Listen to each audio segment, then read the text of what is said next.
Halloween is here and the sun is setting earlier, and it's the perfect time to sit around the fire and tell stories of the spirits that haunt our region.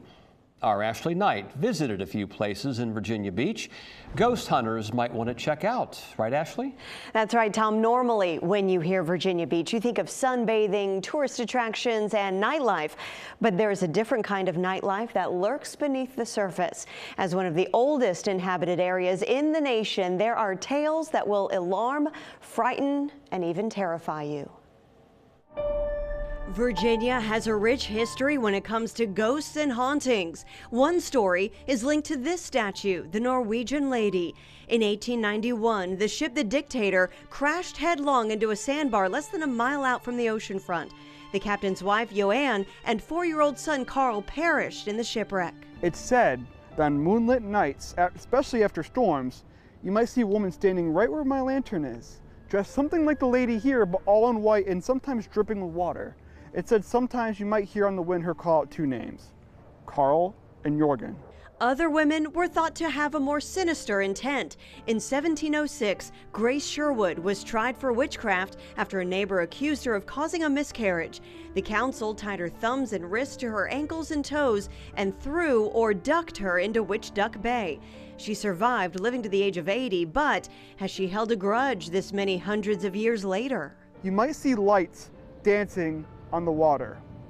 Some say that it's Grace, the Witch of Pungo, still taunting and haunting Virginia Beach citizens for what we did to her 300 years ago. Moving on to one of the oldest surviving colonial homes in Virginia Beach, the Thoroughgood house.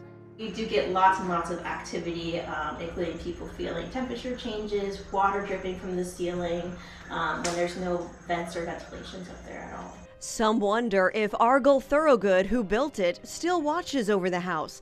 One day, a staff member gave a tour for friends and family. Finishing up, the staff member was closing the door when a young child spoke up. And she was saying, why did you lock that man in the house? And they were like, what man? There's not a man. Everybody's here, you know? And she's like, no, there was a man in there. He was standing on the staircase. He watched you as you closed the door. He was wearing a funny brown coat. He was standing on the staircase. That same man has been seen walking from room to room downstairs. There have also been reports of ghost cats roaming the grounds and house. Alex Dye was here late one night. I came into the house and I saw, I heard it, and I've always been kind of skeptical about, ghosts and paranormal and that sort of thing. But I went up the stairs and I swore I saw the shadow of this black cat that sprinted right up the stairs. Staff and guests also report sounds of swishing skirts on the landing and heavy furniture being moved. Not precluded from paranormal activity is the famous Cavalier Hotel, an iconic landmark since 1927. A phantom cat has been seen lurking the hotel, but more well-known is the tale of Adolf Coors, founder of Coors Brewery Company. In 1929, it said he jumped from his window in room 606.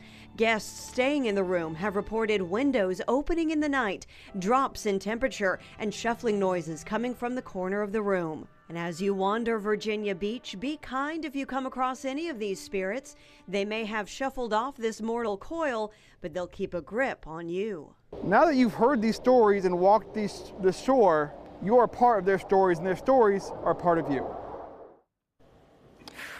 And we have more information about some of those ghost tours and walks around town over at wavy.com. Happy Halloween, everyone.